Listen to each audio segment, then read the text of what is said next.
নমস্কার, হরে কৃষ্ণা। সবাইকে শিবম সুন্দরম চ্যানেলে স্বাগতম। আশা করি সবাই ভালো আছেন, সুস্থ আছেন। আজকের আপনাদের সামনে উপস্থিত হয়েছি একটি প্রশ্ন এবং তার উত্তর নিয়ে। প্রশ্নটি হলো, ভগবান কি বা ভগবান কাকে বলে?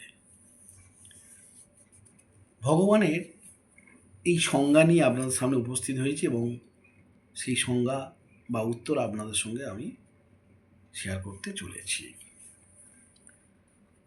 প্রশ্ন হলো, ভগবান কি? প্রথমেই বলি, রুচিনাং বৈচিত্রাদ্রিচু কুটিল নানাপথ জুসাং লীনামেক গমস্য মৌষি পয়সামর্ণব ইব। এই সংস্কৃত শ্লোকের বাংলা অর্থ হল, বিভিন্ন নদীর উৎস বিভিন্ন স্থানে, কিন্তু নদীগুলি সকলেই তাদের জলরাশিকে এক সমুদ্রে মিশিয়ে দেয়। তেমনি নিজ নিজ রুচি ও বৈচিত্র্যবশত ভিন্ন ভিন্ন ধর্ম অবলম্বী মানুষের একমাত্র সাধনা বা লক্ষ্য ভগবানকে পাওয়া, অর্থাৎ ভগবানের আশীর্বাদ লাভ করা, করুণা লাভ করা।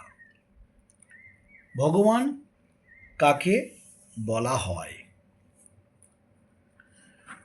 ওই ভগবান কাকে বলা হয়, অর্থাৎ কাকে ভগবান বলবো?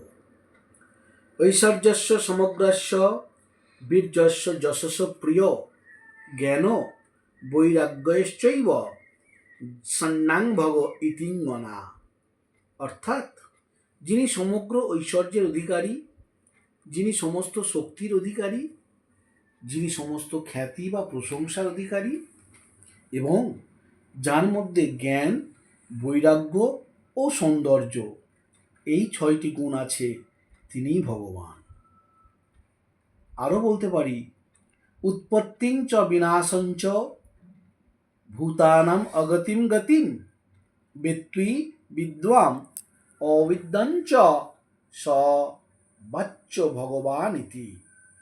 অর্থাৎ যিনি সমগ্র পৃথিবীর সমস্ত জীবের উৎপত্তি অর্থাৎ সৃষ্টি বা জন্ম সম্বন্ধে, বিনাশ অর্থাৎ মৃত্যু বা ধ্বংস সম্বন্ধে এবং সমস্ত জীবের ইহলোকে আগমন, পরলোকে গমন, বিদ্যা অবিদ্যা সব কিছুই জানেন, তিনিই ভগবান। আরও বলা যেতে পারে, যো সাতিব শিক্ষতম অবক্ত সনাতন সর্বজীবময় অচিন্ত স এব পরমাত্মনা। অর্থাৎ যিনি অণু পরমাণুর চেয়েও সূক্ষ্মতম, যার সম্বন্ধে কিছু বলা যায় না অথচ চিরকাল আছেন এবং থাকবেন, সমস্ত জীবের মধ্যে যার অবস্থান তার সম্বন্ধে চিন্তা করা সহজ নয়, সেই অচিন্তই ভগবান।